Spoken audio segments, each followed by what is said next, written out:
भक्त्या तुष्यन्ति केवलम परमया भक्ति प्रियो माधवा भक्त। परमात्मा जल्दी, अगर तुम कहो कि परमात्मा बूढ़ों को जल्दी मिलते हो, वृद्धों को जल्दी मिलते हो, तो ध्रुव को देखो। ध्रुव की क्या उम्र थी? 5 साल की उम्र में, जिस उम्र में बालक सुसु नहीं कर पाता है ढंग से, बच्चा 5 साल की अवस्था में बच्चे को बोध नहीं होता, कोई समझ नहीं होती, उस उम्र में ध्रुव जी ने परमात्मा की प्राप्ति कर ली, ठाकुर जी को पा लिया। अगर तुम कहो विद्वानों को मिलता हो, तो महाराज गजेंद्र हाथी, उसने कौन सी यूनिवर्सिटी में डिग्री ले रखी थी, एक बार नाम भी नहीं ले पाया था, उससे पहले परमात्मा आ गए। तुम कहो ऊंची जाति वालों को मिलते हो, विदुर जी कौन सी ऊंची जाति के थे,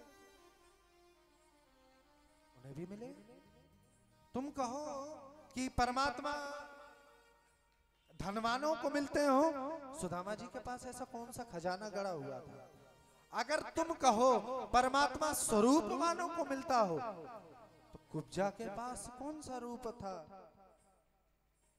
परीक्षित, परमात्मा केवल भाव का भूखा है, जो प्रेम से तेसाम सतत युक्ता नाम भजताम प्रीति पूर्वकम, जो प्रेम से मुझे भजता है मैं उसे स्वयं को दे देता हूं, वही मुझे प्राप्त कर सकता है। इसलिए परीक्षित, परमात्मा तो केवल भक्तों को मिलते हैं, भाव के भूखे हैं। और उसी प्रेम में, उसी भाव में परमात्मा ने विदुरानी के छिलके खाए, सबरी के बेर भी खाए। एक बार उद्धव ने कन्हैया से पूछ लिया, आपने इतनी जगह भोग प्रसाद पाया महाराज, सच सच बताना सबसे ज्यादा आनंद आपको कहाँ आया, सही बताना। कन्हैया ने कहा, देखो उद्धव, वैसे तो मैंने इतनी जगह भोग प्रसाद पाया, लेकिन उद्धव सत्य कहता हूं, आनंद की यदि बात करूं तो एक विदुरानी के छिलकों में, एक सबरी के बेरों में। विदुर जी को जब निकाल दिया गया था दुर्योधन के खिलाफ बोलने पर, विरुद्ध बोलने पर, दुर्योधन ने राज्य से निकाल दिया था, इधर परमात्मा गए शांति का प्रस्ताव लेकर, तो विदुर जी के हम प्रसाद पाने के लिए पहुंच गए थे। दुर्योधन की मेवा स्वीकार नहीं, 56 भोग त्याग दिए, भाव नहीं था, प्रेम नहीं था। विदुरानी के घर पहुंच गए, विदुरानी ने भी जब द्वार खोला, कन्हैया को सामने देखा, पता नहीं था आने वाले ऐसे अचानक से आ जाएंगे। होश खो बैठी, सुध बुध खो बैठी, सामने ठाकुर जी विराजमान है, समझ नहीं आ रहा करें क्या। अर्धनग्न अवस्था थी, स्नान कर रही थी, बीच से दौड़ी चली आई। अर्धनग्न अवस्था में जब कन्हैया को बिठाने लगी, कभी पाटा इधर रखती, कभी इधर रखती, यहाँ बैठो, जैसी बैठने लग जाते उठा देती, और जब एक जगह बिठाया वो भी पाटा उल्टा रखा। ठाकुर जी महाराज बैठे, उन्होंने कहा भूख लगी है, घर में कुछ था नहीं, फल पड़े हुए थे, फल ले आई, केले। रूप में ऐसी खोई महाराज। अरे इसको शांत करो भाई, बच्चे को इतना शोर न मचवाओ।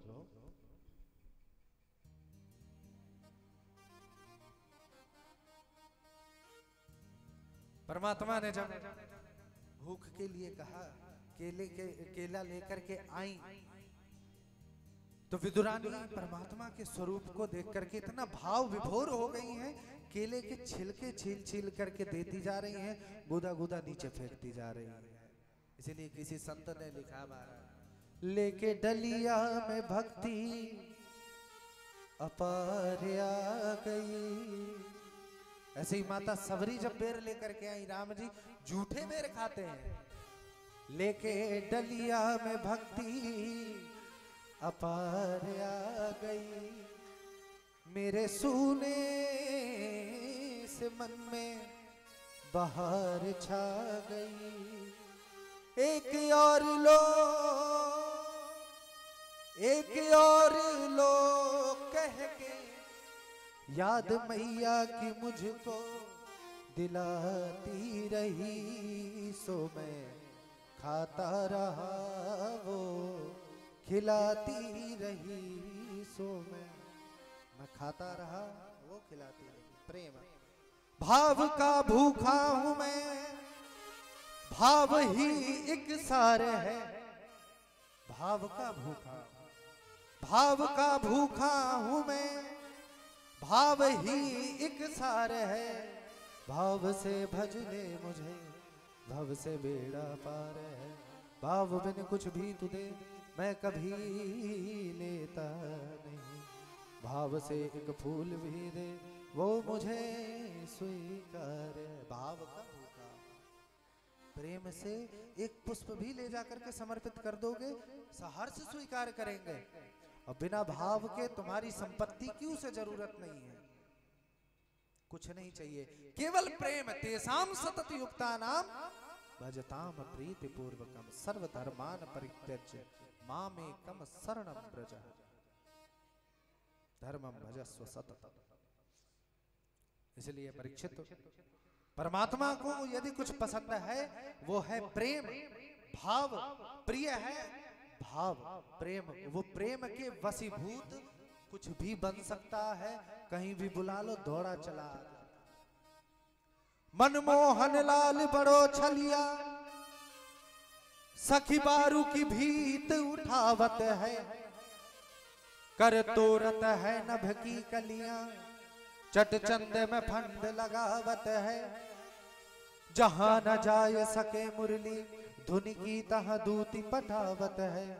कहीं चोर बनो दधी दानी बनो, कहीं साहलली बने आवत है। भाव में सब कुछ बनने के लिए वो तैयार है, प्रेम से भजो। इसके बाद महाराज विदुर जी ऐसे भक्त हुए जिन्हें अंत समय परमात्मा ने याद किया। भक्त भगवान को याद करे कोई बड़ी बात नहीं है, ये उसकी भक्ति है। लेकिन जब परमात्मा, जब स्वयं भगवान भक्त को याद करने लग जाए, ये भक्ति की पराकाष्ठा है। उद्धव से कहा, उद्धव जब मैं इस धराधाम को छोड़ करके जाऊं तो एक काम करना, मेरे भक्त विदुर के पास जाना, उससे कहना कि मैत्रेय मुनि के पास जाए और मेरे नाम को स्मरण करते हुए, मेरे नाम के चिंतन के साथ अपना जीवन यापन करे। अंत में मेरी शरण उसे अवश्य मिलेगी, मेरे धाम को वो पाएगा। विदुर जी जब मैत्रेय मुनि के पास गए, देखो महाराज मैत्रेय मुनि और विदुर जी अगर जाति की बात करें, एक ब्राह्मण, एक विदुर दासी पुत्र थे।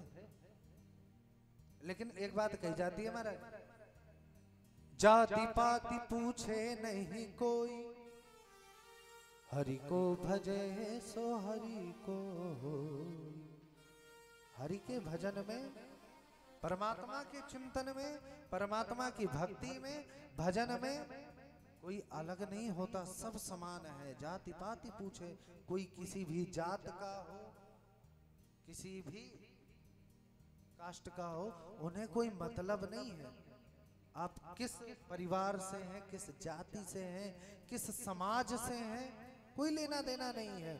आपकी निष्ठा कितनी मजबूत है, भक्ति कितनी बलशाली है, विश्वास कितना बलवान है। इसलिए महाराज परमात्मा के भजन में कोई भेदभाव नहीं चलता। विदुर जी ने मैत्रेय मुनि से प्रश्न आरंभ किए। भागवत का भी देखो, जैसे रामचरितमानस में 4 स्तंभ बताए जाते हैं, भागवत में भी कथा देखो कहां कहां चल रही है। इधर सूत जी सौनकादि ऋषियों को उपदेशित कर रहे हैं, वहां सनत कुमार नारद जी को उपदेशित कर रहे हैं, भगवत कथा सुना रहे हैं। यहाँ सुखदेव परीक्षित को सुना रहे हैं। अब इधर विदुर जी मैत्रेय मुनि को, मैत्रेय मुनि विदुर जी को सुना रहे हैं। चारों जगह कथाएं चल रही हैं, एक ही कथा, भागवत कथा।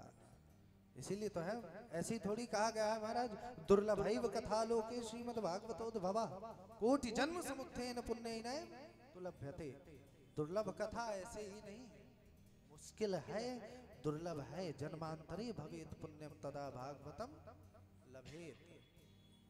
जन्म जन्मांतर के पुण्य, एक आध जन्म नहीं। विदुर ने मैत्रेय मुनि से पूछा, महाराज ये परमात्मा इस सृष्टि को क्यों बनाता है, कैसे बनाता है, और जब परमात्मा की ही बनाई हुई ये सृष्टि है तो किसी को बचा लेता है, किसी को डुबा देता है, ऐसा क्यों? किसी को मार देता है। दैत्य भी उन्हीं के संसार के हिस्सा हैं, जैसे देवता वैसे दैत्य। तो ये भेद दृष्टि परमात्मा के भीतर कैसे है?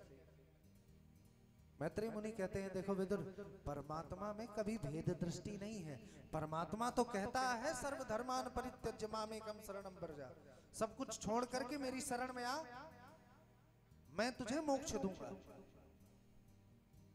अनन्यास चिंतयन्तो माम ये जनाः पर्युपासते तेषां नित्याभियुक्तानां योगक्षेमं वहाम्यहम्। जो अनन्य भाव से मुझे भजता है, मेरा भजन करता है, मैं उसका स्वयं भरण पोषण करता हूं। कोई भजे तो।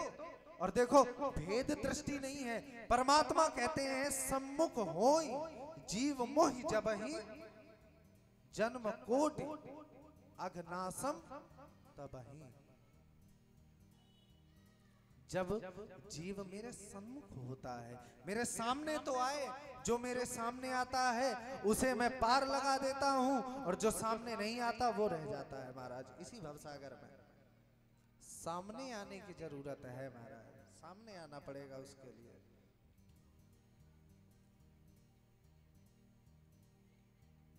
और महाराज परमात्मा से जब एक बार जब परमात्मा और माता यशोदा दीपदान कर रहे थे जमुना जी में,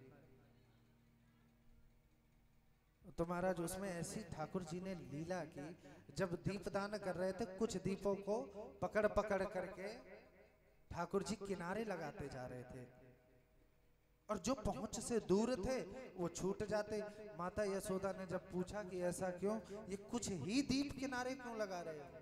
कन्हैया ने कहा, मैया जो मेरे हाथ तक आ गया, जो मेरे हाथ की पकड़ में आ गया, जिसने मेरा हाथ पकड़ लिया, कहने का भाव बता रहा हूं, उसे तो मैं पार लगा देता हूं, और जो छूट गया, जो हाथ ना पकड़े, उसमें मेरा कोई दोष नहीं, वो बह जाएगा। इसलिए कहते हैं ना महाराज, पार होगा वही जिसको पकड़े हैं राम, या जो पकड़े हैं राम, और जिसको छोड़ेंगे पल भर में डूब जाएगा। पार होने के लिए हाथ पकड़ो।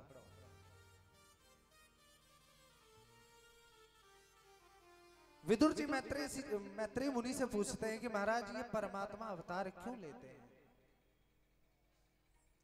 मैत्रेय मुनि कहते हैं, देखो विदुर, परमात्मा इस संसार में धर्म की स्थापना के लिए, भक्तों की रक्षा के लिए, गौ रक्षा के लिए, संतों की रक्षा के लिए परमात्मा इस सृष्टि पर बारंबार आता है। धर्म संस्थापना था ये संभवाम युगे युगे। जब जब होई धर्म की हानि, बाढ़ई असुर अधम अभिमानी, तब तब धरि प्रभु विविध शरीरा, हरई कृपा निधि सज्जन पीरा। जब जब धर्म की हानि होती है, अधर्म बढ़ता है, पाप बढ़ता है, भक्तों पर संकट बढ़ता है, तब तब वो परमात्मा अनेकों रूप लेकर के इस सृष्टि पर आता है, भक्तों की रक्षा के लिए। विदुर जी कहते हैं, महाराज मैंने सुना उन्होंने शूकर का रूप भी धारण कर लिया था। बोले बिल्कुल सही सुना है। कश्यप महाराज की 13 पत्नियां थी, सबसे छोटी थी महाराज दिति, कोई संतान नहीं थी।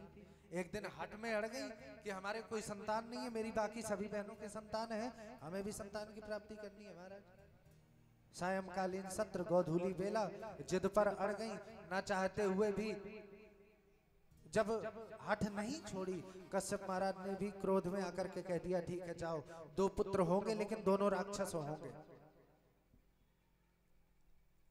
जब वो दोनों गर्भ में आए थे तो महाराज ऐसा वर्णन आता है कि उसका गर्भ जब बड़ा होने लगा, अनेक प्रकार के उच्चारण आते थे, और इसका भी एक कारण है, उसमें कोई ऐसे वैसे नहीं थे, राक्षस योनि में तो थे, लेकिन वो थे स्वयं परमात्मा के पार्षद, जय और विजय।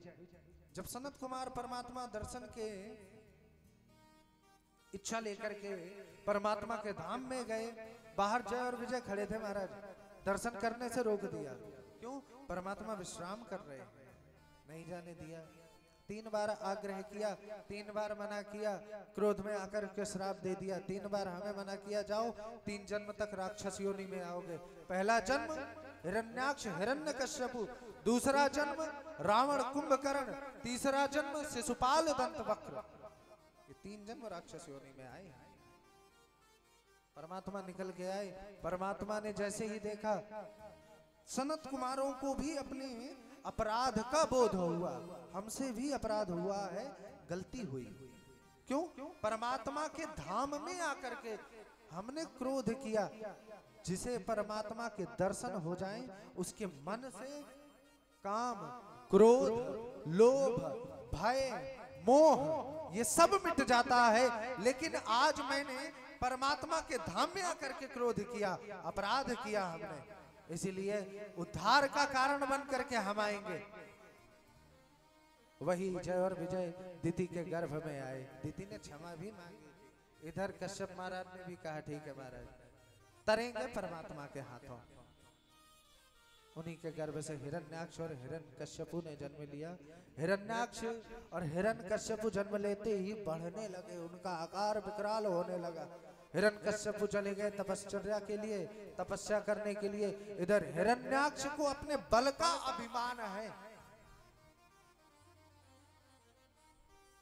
त्राहि त्राहि मचा दी, पृथ्वी को समुद्र में डाल दिया। अब सभी परेशान। इधर ब्रह्मा जी की सभा लगी थी। एक छींक आई, एक सूकर उनकी नासिका में से प्रकट हुआ महाराज। नाक से एक सूकर निकला और जैसे ही वो बाहर निकला, उसने तुरंत अपना शरीर बढ़ाना आरंभ कर दिया। ब्रह्मा